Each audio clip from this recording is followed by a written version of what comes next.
devs! Welcome to the devlog for update 113 of Hot Dogs, Horseshoes, and Hand Grenades.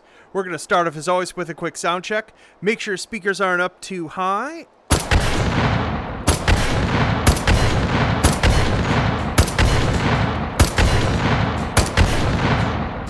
Wonderful. Absolutely wonderful.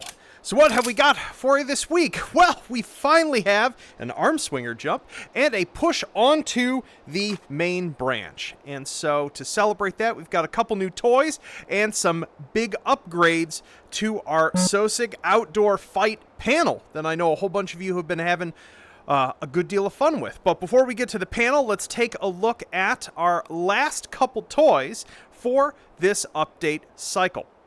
So let's see here. Let's start with the practical. One of the things that oftentimes comes up when you are sniping, especially at long range, is that zeroing isn't the only important thing that matters. The exact amount of twist that your rifle has also matters. You can be sort of right on with your crosshair, zeroed right, but if you're to the side by like 10 degrees, you're oftentimes going to miss your target if you're shooting really far away. And so to deal with that, we have the KCD bubble level, which I spent way too much time this week getting absolutely incredible simulated behavior on. So I'm going to pull this right up to so you can see it's actually got a bubble in there. It is accurate to the real behavior and dimensions of this level. You can see there's some like wibble and bounce to it. If we pull to the side, we can actually see that the bubble sort of like smooshes against the side. It's just ridiculous. This is, as I was saying to Ollie earlier this week, like this little thing here, this is what VR is about. It's deeply simulating something mundane in excruciating detail. And so by placing that on our rail here, we can be lining up for a shot. While let's see here, let's pull that there. While also having our level in view. So we cannot just line up there, but make sure that we are perfectly not rotated. Ammo! Wonderful. Just wonderful. And for those of you who like to construct forts and things in the game and like to get absolutely obsessive about the alignment of everything, we of course have a manual bubble level version for you, which someone had asked a while back for measuring groups on shots. Just like so, actually being able to have a ruler that you can place up against and measure your groups. So there you have it. This is in the item spawner now. We got freedom units in centimeters here, and as you can see, it's got we're popping up because our face is too close to the wall there. We have our cute little bubbles right there. There's that. Let's stand it. Wonderful. And of course, it wouldn't be an H3 main branch release if we didn't put something exceptionally stupid in as well. This was inspired by when working on the P90 USG, and Ole let me know that like the scope system now essentially could simulate a periscope correctly, i.e. the ocular and objectives lenses didn't have to be lined up. And I was like, oh, I know what needs to happen now. There's only one thing that needs to happen. That's right. A collaborative design between Stefan and I give you the periscope scope. That is correct. It is an accurate simulation of this horrible garage-built scope that goes from 5 to 50. Let's see here. Let's pull this on up to the eye. There we go. Got a little bit of distortion going. Didn't hit. I wonder if the pistol isn't accurate enough. This might be a height over bore problem. This is what would be the phrase for this? Not good. Not good would be the phrase for 100 meters. Huh. Oh, you know what? I've affixed a muzzle attachment to this, which has shifted the point of aim on this. Let's see if we can just hit anything at all at this distance. Doing this with a pistol is a bad idea. Oh, there we go. We hit something. Maybe down? There we go. Okay, so our point of aim shift, due to putting on a muzzle, this specific muzzle device on this appears to be shifting our point of aim up and to the right a little bit. So we should be able to compensate for that now. Maybe? There we go. Bammo! Perfect. Okay, you know, that actually makes sense, that our height over bore is pretty ridiculous. It's like greater than the middle point of the watermelon. Yeah, so there you have it. This goes all the way up ridiculously to 50x, which is, as you can see here, very zoomed in.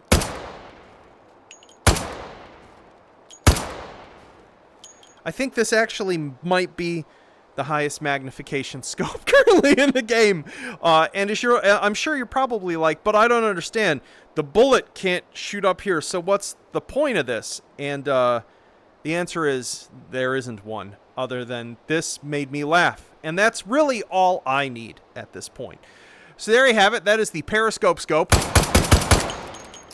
Truly a weapon for this uncivilized age. So let's go ahead and pop you in there.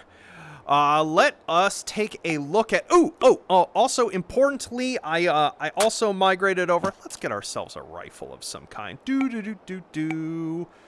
Oh, I don't know. Yeah. This one. I know we'd already added this one. Ooh, just so you know, the H bipod is fixed. It should work correctly now. It had some connection issues before. But yeah, so if we go under attachments here and we grab ourselves, ooh, I don't know. I guess we can, let's just grab the, this sucker right here and grab our 3X. These have been migrated over now. Ooh, that is bugging out. That's amazing. We found oh, my hand's broken too.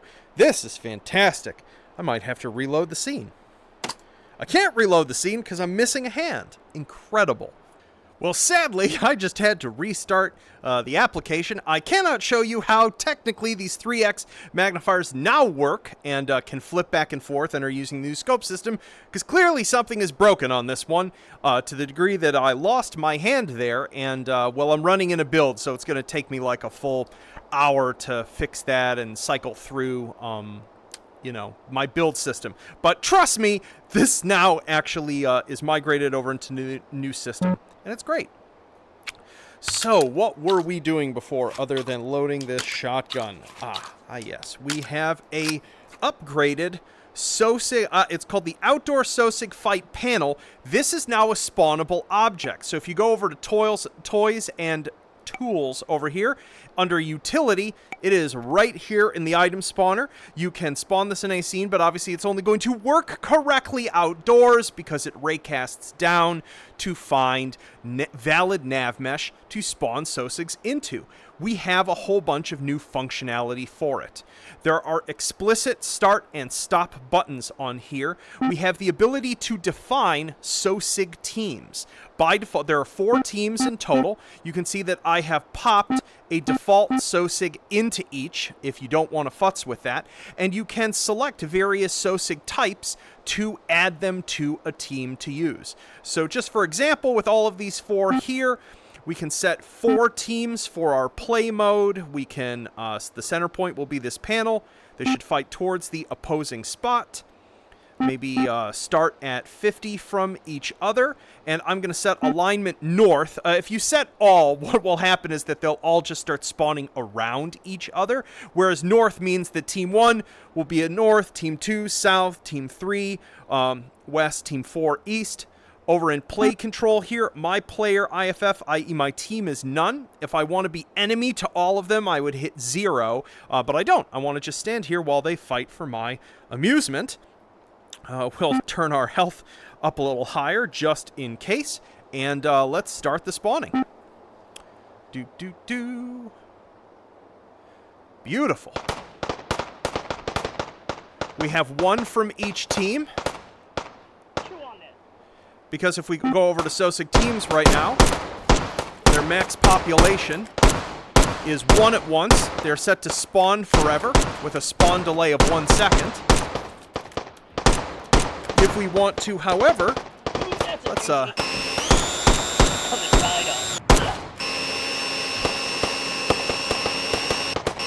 there we go. Come up here. You'll notice I popped a ladder over here so it's easier to get onto the roof now. If you want a vantage point for this, we can make this far more chaotic by, oh, I don't know, just setting this to something like 10.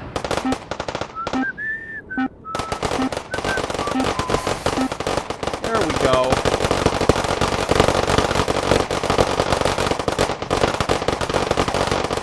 Man, this scene really does run well.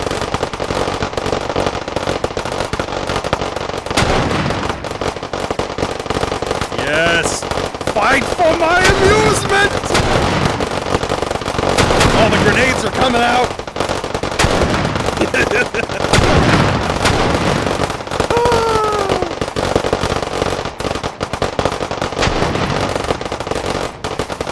This is the best thing I've put in the game in ages. Stop spawning. Clear all SOSIGs. Wonderful. Come on. There we go. Good.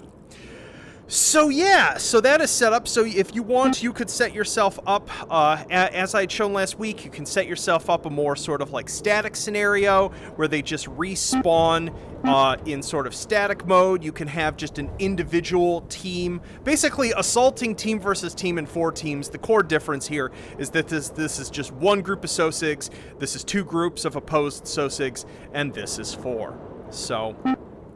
incidentally, this was also requested. If you want to set yourself up a challenge that isn't an infinite spawn thing that ends only when you die, but you want to do something where you're like, okay, I'm going to set this up so that only 10 spawn, and then I want spawning to turn off after 10 make it in. Like, say, 2 at once, 3-second delay, 10 at once, you could do that. We can remove the scout here, and I don't know, we could just go over here and grab some Rotwieners.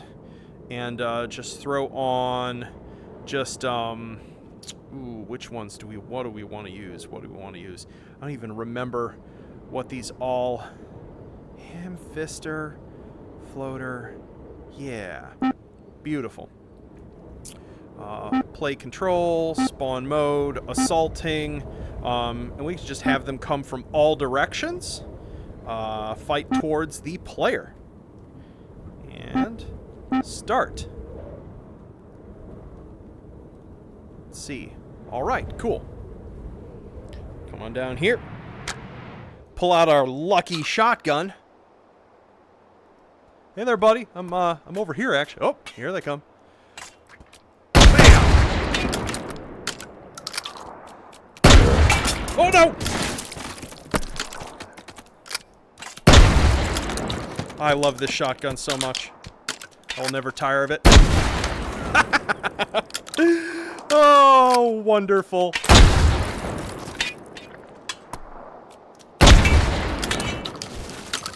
See, that's like 5 so far, I think. 5 or 6.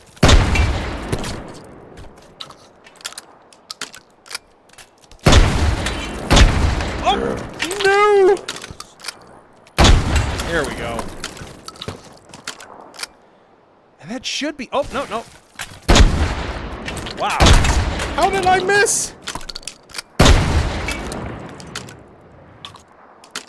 When you absolutely positively need to get away from a zombie, use the OG. Let's return to our panel.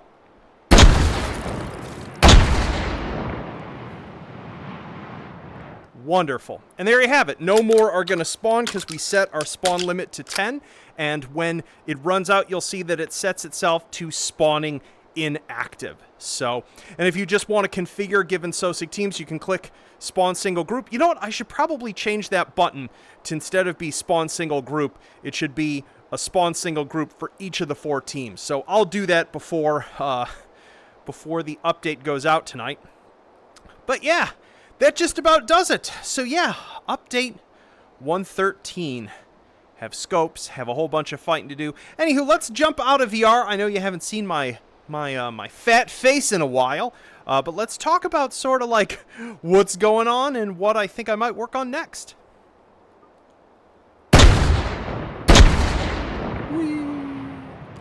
Yo, out of VR. So what else have we got? There were a whole bunch of bug fixes in this one. Stuff relating to like the mortar one shard shell wasn't fast enough. There's a bunch of broken metadata. A whole bunch of the new scopes didn't attach very well to guns with very short rails, and that has been fixed. I actually completely forgot to show off because I'm just doing too many things today. The Meat Fortress sniper rifle was also migrated over to the new scope system, and it actually has a completely custom zeroing behavior that's super cool. Like basically it uses both the scope and the reticle zeroing, where the scope zeroing orients the scope correctly for the range, and then the sort of laser that is on the actual sniper rifle sort of casts from that position and figures out the actual hit point. And so the laser is shown where the actual hit point will be based upon the real distance, and the scope's reticle aligns with it. So it's sort of like like opposite of the way an FPS game will sort of like put a faux reticle and sort of like fire the bullet from the eye vector. This is the sort of scope reticle actually reacting to exactly where the bullet should land. So it's fun to shoot with. Definitely check it out. But yeah, so in terms of just update 113 in general, this obviously took a bit longer than I anticipated. And part of that was that I underestimated the amount of work that would be involved in redoing all of the magnifiers, but also that just like each week, working on this with All A and getting feedback from all of you folks, getting feedback from the modders and what they want to be able to do with magnifiers, there has basically been a never-ending list of like, but what if they could do this? Or hey, this should actually operate like this. And though that can be a little wearying sometimes, it has resulted in an incredible system. And to be humble about it, I had no idea until going into this what an impact redoing the game's magnifiers was going to have. Like I had always known that like shooting magnified wasn't something that I often did in H3 unless it was like, I'm going to see if I can hit something 600 meters away. I would usually just use a red dot and just sort of like wing it and just full auto spray if it was target was past 100 meters. And I didn't, I think in my head I had been like, oh, it's like an HMD resolution thing, and hadn't really realized how much of what had made that a deficient experience was just the way the magnifiers themselves operated, the partially performance, partially not having enough stabilization, and things like that. And so putting all of that together as a better package now has made the sort of range that interesting combat can happen in H3 and just gone whoop with it. So both in terms of like the skill shooting stuff that folks have done, shooting out thousands of meters, to just like actual SOSIG combat can now occur at dramatically longer ranges in a way that isn't just sort of like spam firing at a long distance. So I'm just like beyond pleased with it. Everyone should have give Ole a tremendous thanks, both for all of his obsessive attention to detail in authoring the guts of this system, but also for just sort of like productively pestering me both to be like, hey, I made these cool scopes, would you want to put them in the game? And then sort of like making sure that I didn't lazy dev out of some of the coolest features because they were a pain to fully integrate into the game. So the game is better for it, and I've never had so much fun shooting long distance in the game in the 8 years of working on it as I have with this stuff in it. So as for what's coming up next, update 114, I will say that especially getting the SOSIG outdoor combat panel in and getting our Dooney range in, I had one of those like, man, I just need to get more levels in this game sort of vibe. And so while there's a whole bunch of systemic stuff that I want to do, I want to like essentially like look back at what I had originally planned to do with Game Planner, both in terms of those individual bits of it and the entire vision of it, and probably like restructure it into something a little more doable in an efficient way instead of just like a never-ending tinkering system. But while doing that, really focus energy into getting more environments into the game that allow for interesting gameplay. So especially because of this panel being an outdoor oriented one, I want to do another like 1 to 2 outdoor scenes that really take advantage of this panel, because it's sort of auto generating, like it's fun to use in the Dooney Range in Arizona, sort of they're outdoor, but those are like largely flat outdoor environments. And so I would really like to do one that has a little more complex pathing, some sort of integrated wall structures, almost like a super oversized outdoor kill house kind of environment. And that would pair perfectly with this panel, especially if that level was set up such that the cardinal directions of the scene were really bifurcated from each other on diagonals, so that like Sosigs would have to really like come in through the environment at each other. So that is first and foremost what's on my mind in terms of content I want to bring to you folks while working on the Game Planner stuff, because I look at that system as being the last big unfulfilled promise, unfulfilled giant tease for the game. And so I don't know exactly what form it will end up taking. Nathan is actually going to be working on it with me. But the goal is to basically like take a whole bunch of those wild ideas and a bunch of those toys and tools and make something that will just be sort of like bulletproof, but will also be really extensible. Because I know, you modder folk who already made so many things for the game, I know you'll just take it and just run with it and build on top of it. And so I want to make sure that it is set up to accommodate the various forms of creativity and ways that folks will end up interfacing with it. So enough of my rambling for now. Go play. Those of you go play on the main branch now with this post. Oh, reminder, just because I know there can be mod compatibility things. If you right click the game and go into properties, go into betas, you can see that I have listed, you can still switch back to update 112, update 111, and I think even update 110 if you have specific compatibility concerns. If you're stuck, if your configuration uses some old mod that doesn't work with a new version of the game, or you want to switch in and out, I have continued with the main branch pushes to leave a version of each last main update available to you folks, and I'll just keep those there as long as they are needed. So of course, last thing, for those of you who didn't see my notification, I finally got this in the mail. That's right. 100,000 subscribers. This I was saying on my Twitter that this like means more to me than it probably should, but I just wanted to thank all of you, especially those of you who've been like watching since I started doing this ridiculous stuff far too many years ago at this point. It has been a privilege to continue being able to make this sort of content, to keep working on a passion project like this, and to keep doing humorous and ridiculous stuff for you folks. So anywho, I will go for now. I hope you all have yourselves a wonderful weekend, and I'll see you all soon. Peace.